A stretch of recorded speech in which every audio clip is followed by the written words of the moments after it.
Please click to subscribe and turn on bell notifications. Hello everyone, welcome to Get Set Ma. I am Priya Katpal, a nutritionist. So today we are going to talk about some myths that are around baby food. Let's start with the number one myth, which is a very common one, that all babies when they start solid should be given mashed or pulped or pureed food. This is not really true. Yes, a little amount of mashing, pulping, or puring is okay, but it's not something that is mandatory or compulsory. A lot of babies do get some amount of teeth at about 6 months, 6.5 months, and even though they do not yet have teeth, their jaw is very, very strong.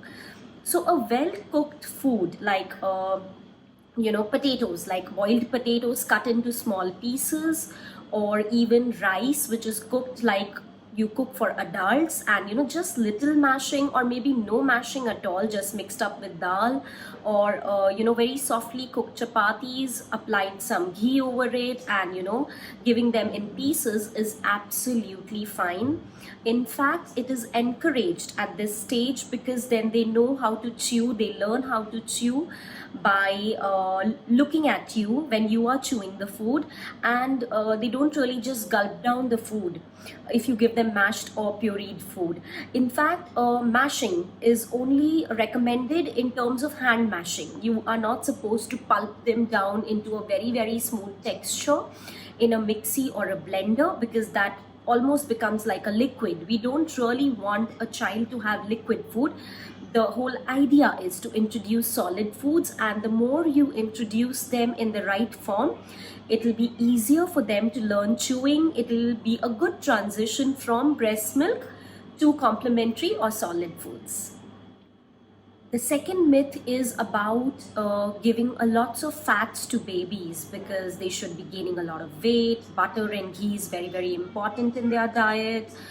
So, yes, it is important for nutrient perspective, giving them fat soluble vitamins via butter and ghee. Yes, it's important, but it is not something, again, mandatory to include in huge amounts. Giving them ghee or butter in every meal, including a lot of fats in any form, is not really recommended. We want the child to have good amount of nutrition from various food quality and various food variety, not just the fats. We are not looking at calorie dense food only. We are looking at giving the child or the infant nutrient dense, because they are growing and a lot is happening during this period, the growth spurts, etc. And when you are introducing complementary food or solids to them, it is important to focus on the variety, the seasonal food, the local food, what kind of food you are having culturally at your home, all that. See, understand that introducing solid food is also an opportunity to introduce them to variety of food. So don't stick to high calorie dense foods only, like the butter, fat, ghee that you are usually listen to about from even people around. Oh, give him ghee, he's not gaining enough weight. Give him a lot of butter. It's a myth that they need all this. They actually need a lot of variety from cereals, pulses, fruits, vegetables, etc. If they get all that in the right quantities, they would not really need only butter, ghee to have a healthy weight gain.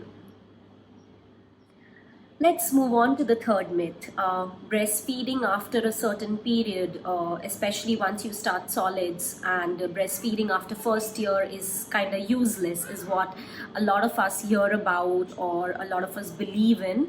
Again, it's a huge myth. You all will be surprised to know that breast milk actually changes its nutrition, or changes the way it is at every stage of the child's life. A child who's not well, has fever, cold and cough, the breast milk will actually change its composition to make sure the baby is getting much more beyond just what a usual breast milk will give. So imagine, as the baby grows, even the breast milk composition changes as per the child's needs.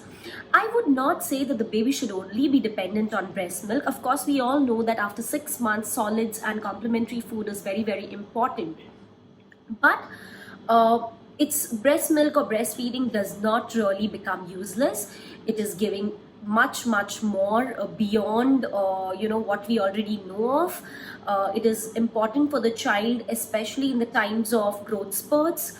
It is kind of a comfort food for the child and the baby. And we all know that when we start complementary food or solids for babies, they don't really start eating as much as we would wish them to, which is only natural. They are growing, they are very little. Breast milk makes sure they are getting all the nourishment that they are not able to get via food yet. So even after 1 year, giving them breast milk, if it is possible and comfortable for the mother, is very, very important. WHO themselves actually encourage extended breastfeeding. That is what it is called after 1 year. So extended breastfeeding is absolutely important if you can do it. And the point being that let's not be misinformed about that it's not really useful or it is useless. That's a huge myth. Coming to our myth number 4, babies should not be given eggs, fish, shellfish, or maybe pineapple early on. Like after 6 months, when you start giving food, these foods actually should be avoided, is what we read or hear, or maybe have a discussion with other mothers. Well, actually, it is again a myth. Like I mentioned, it's a myth number 4. Ideally, all sorts of foods should be introduced between 6 to 12 months. And by 9th to 10th month, you should be able to give them even the possible allergens, that is peanuts, pineapples, egg whites. Because if your child is allergic, it is highly possible that if you are giving this to your child, the baby will be able to develop the anti-allergens within the body. You will not need to treat the child at a later stage if you get to know at a later stage that the child is actually allergic. Also, if the child is allergic, you get to know much sooner. You can discuss it with the expert or a doctor and find a line of treatment if it is needed at that point in time. Early intervention is always better than late intervention. So these are some of the reasons that you should be introducing all sorts of possible allergens by 9th or 10th month, maximum by the first year itself. You don't need to wait it. The ideal way of doing it is that you give the child that particular food that you're worried about in the first half, so you have the whole day to observe what the child is, if there is a effect, if there is a change in his bowel movement, or is there any kind of effect on the skin, face, etc. So yes, there is a way to do it, but you all should be introducing all sorts of possible allergens before 12 months. Lots of evidence to show that it is ideal to do so. And now we are on the last myth of today, myth number 5, that says that we should be giving or adding sugar and salt to an infant's diet because otherwise the acceptance of food is not so much. Well, like I said, it's a myth. Child has no taste to salt and sugar yet because the child is either on formula or breast milk, so there is no huge taste development. The idea of giving complementary food beyond taking care of the nutrition is also introducing them to all sorts of natural tastes and flavors. That is the foundation of your baby's diet as the baby grows. The baby needs to try all sorts of foods, all sorts of flavors, all sorts of tastes in terms of, bitter, sour, sweet, everything. But as much as natural food can actually develop these tastes for the child, the artificial cannot. The salt and sugar, because these artificial tastes that comes from salt and sugar is quite strong. And the child or an infant or a baby can actually start developing preferences if there is a lot of sugar or salt in the diet. Besides that, also the child's kidney is not yet developed fully to give them a lot of sodium via salt, and natural diet already contains enough amount of sodium that a child needs. These are the reasons salt and sugar, especially the white salt and sugar, should be kept away from an infant's diet as long as possible, from a child's diet as long as possible. In a very simple way, if I try to keep it away for the first year, between 6th and 12th month, that is, that try to keep it away. After the 12th month, you can slowly introduce salt and sugar both in small quantities. Now the question would be, how do I introduce the flavor of sweet or salty if I can't give sugar and salt? Well, we tend to forget that nature has provided us with a lot of flavors. For an example, garlic has such a pungent flavor, ginger, curry leaves, asafoetida.